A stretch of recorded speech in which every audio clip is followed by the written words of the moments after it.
After an unexpected stop, the train picks up speed and no one can stop it.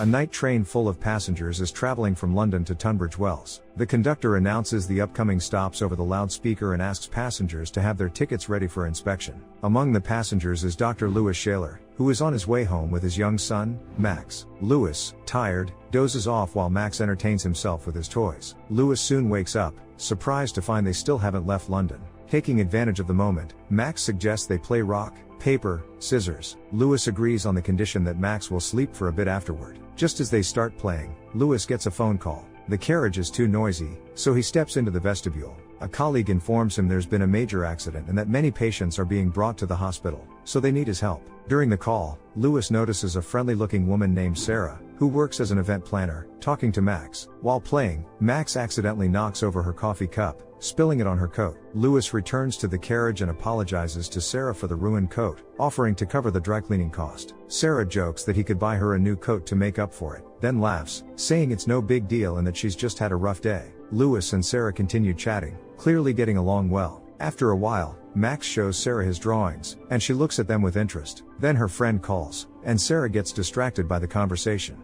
Meanwhile, Lewis flips through a newspaper he borrowed from another passenger. Max, still playing, notices a slightly intoxicated passenger, Jan Klimovsky, performing a magic trick with a disappearing cigarette. After a few seconds, scared by Jan's expression, Max turns back to his father. Then, the conductor comes to check tickets. Noticing the cigarette in Jan's hand, he asks him to throw it away. A conflict arises between them, and all the passengers watch to see how it will end. Eventually, Jan does throw the cigarette away and leaves the carriage, also stating that he is traveling without a ticket. Meanwhile, Max picks up his toy again and starts playing with it right by the door next to the seats. His father warns him that it's dangerous, but Max doesn't listen. Suddenly, the door opens at full speed and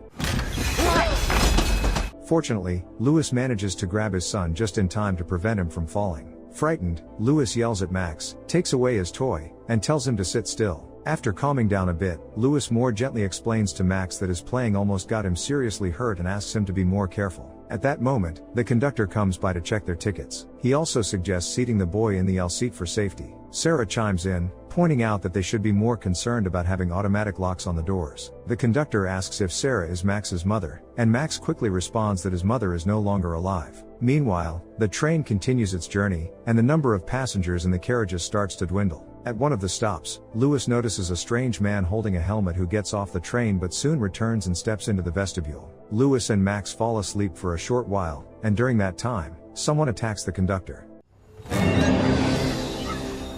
At the next stop, Lewis wakes up and he and Sarah realize they are the only passengers left in their carriage. They continue chatting. Sarah shares that she recently broke up with her boyfriend, and her friends threw her a party in London to help her take her mind off things. Lewis complains about his ungrateful job. Suddenly, Sarah mentions that the stain on her coat probably won't come out and that she's ready to take him up on his dry cleaning offer. It's clear she's using this as an excuse to give Lewis her phone number. She then suggests he rest, promising to wake him up before their stop, and puts on her headphones to listen to music. After some time, Lewis is jolted awake by a sudden stop. Looking out the window, he notices a man in a high-visibility jacket and an injured man on the tracks. As the train starts moving again, Lewis tells Sarah that he'll be back soon and heads off to find the conductor to report the strange incident. In the vestibule, he encounters Jan, a passenger traveling without a ticket, and then discovers that the conductor is missing. Hearing a knock, another passenger, Peter Carmichael, steps out of his compartment and asks what's going on. Lewis, concerned, explains that there's an injured person on the tracks who might have been hit by the train, and that this needs to be reported to the conductor and the driver. However, Peter doesn't consider it an emergency and suggests just calling for an ambulance. Lewis does so and then returns to Sarah and Max, who are playing a game. Finally, they approach their stop and get ready to disembark. Lewis decides to ask another passenger in a compartment, Elaine Middleton, if she's seen the driver or the conductor, but she answers that she hasn't. As they prepare to part ways, Sarah kisses Lewis goodbye and reminds him that he has her number. But then, the train didn't stop. Lewis leaves Max and Sarah in the compartment with Elaine and heads to the driver. On the way, he calls a colleague to inform them that he won't make it on time. He then enters the conductor's compartment, uses the internal communication system to contact the driver, and reminds him that they missed a stop and mentions the person on the tracks. The driver seems indifferent, only asking how many passengers are left on the train. Lewis answers that there are 6, and the communication abruptly ends. Searching through the conductor's belongings, Lewis finds some keys and tries to open the door at the rear of the train but is unsuccessful. Peter notices and warns Lewis that he will call the police if he continues causing trouble. Irritated, Lewis explains that the driver missed his stop. Just then, they are interrupted by a deafening horn blast. This isn't funny! Lewis returns to the carriage and reaches for the emergency brake. Peter tries to stop him, but Lewis pushes him away. Peter then notices that the train has passed his stop as well and pulls another emergency brake. However, neither brake works, and the train continues speeding along. Realizing something is wrong, Lewis and Peter try pulling other emergency brake levers, but none of them work. At this moment, Jan joins them, confused about what's going on. Lewis notices that the brakes have no pressure, suspecting that the man in the orange vest, whom he saw earlier, might have tampered with them. Suddenly, Peter notices that Jan is wearing a similar vest under his jacket. Jan explains that he works as a cleaner for the London Underground and insists he didn't leave the train or touch the brakes. In response to their accusations, he suggests that the same person controlling the train instead of the driver release the brake pressure. The men are shocked by this possibility. While Peter calls the transport police, Lewis remembers that this train can operate in both directions, meaning there might be a functioning locomotive with working brakes at the rear of the train. Lewis tries again to open the rear door, but the keys don't fit. Jan watches his futile attempts in confusion, wondering why Lewis doesn't simply go to the driver. Peter then appears in the corridor, advising against touching the door to avoid interfering with the police investigation. Ignoring him, Jan pulls the door handle, which surprisingly isn't locked. The passengers make their way to the empty driver's cabin at the rear, while the train speeds past its final station. Lewis tries to find the brake but accidentally activates the horn, alerting the person controlling the train to their location. They try every lever but soon realize they can't stop the train. Peter urges them to trust the police, who could cut the power to the rails. However, Lewis discovers the train is diesel-powered, making it not so easy to stop. Then they notice a hand brake in the form of a wheel, and it seems to work. The train gradually slows from 70 to 50 miles per hour with a horrible grinding noise and sparks, and the passengers are relieved by their success. However, the person controlling the train presses on the gas, accelerating the speed to 100 miles per hour, and the sudden acceleration causes a fire. Peter tries again to stop Lewis and Jan, calling their actions unlawful, but he receives a punch to the face in response. The passengers reverse the wheel, preventing the sparks from igniting the train. Returning to the corridor, Lewis tends to Peter's injuries, while Elaine suddenly realizes they are approaching a manually operated level crossing. If the police don't intervene, they could collide with a vehicle and derail. Peter repeatedly calls the police, hoping for their assistance. Max notices something is wrong, prompting Lewis to explain the brake issues to him. The train speeds towards the crossing, and all the passengers pray and hope for a miracle, but it doesn't come.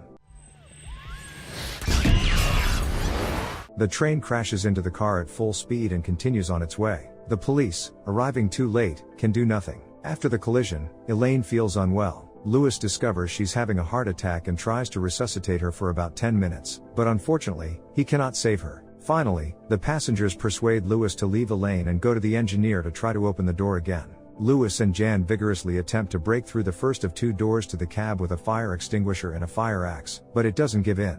Eventually, Lewis manages to break the glass of the first door. Climbing into the vestibule, he is horrified to find the conductor choked. Lewis knocks on the door, calling for the engineer to open up and stop the train, but gets no response. He peers through the dirty glass and notices a helmet in the cab, the same one worn by the strange person who had earlier exited the train and taken the engineer's place. Lewis tries to reason with the stranger, mentioning his young son, but the stranger remains unresponsive. In a rage, Lewis starts hitting the glass with the fire extinguisher and axe, but it proves too strong. Meanwhile, the stranger keeps honking the horn, demanding Lewis to stop trying to break into the cab.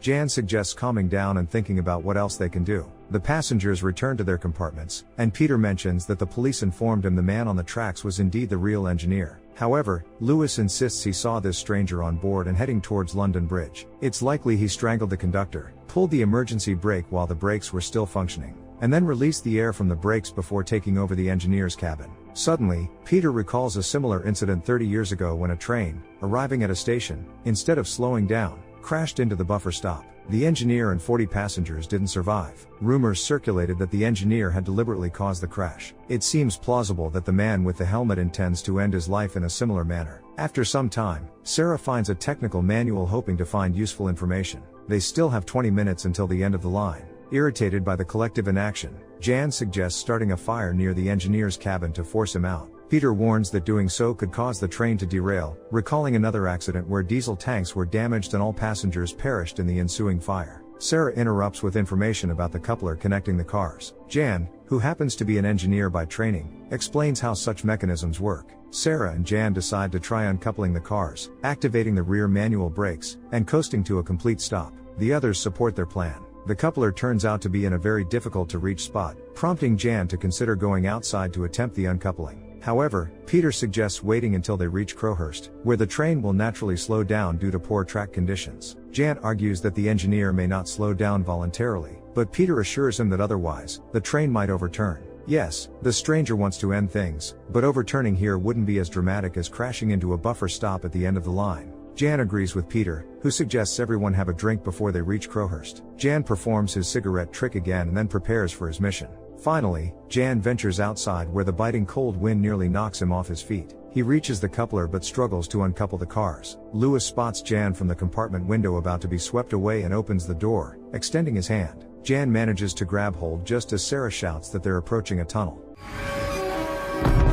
Lewis manages to pull Jan back into the train just a second before they enter the tunnel. Jan wakes up with a dislocated arm but otherwise intact. Unexpectedly, the train stops in the middle of the tunnel. It turns out the police decided to use sandbags to halt the train. However, hope for rescue dwindles when they discover the tunnel is single track and the door cannot be fully opened. Lewis realizes his son Max could fit through the gap, but Max tearfully begs not to be sent into the dark tunnel alone. Despite Lewis's insistence to save his son, the issue resolves itself when the train starts moving again.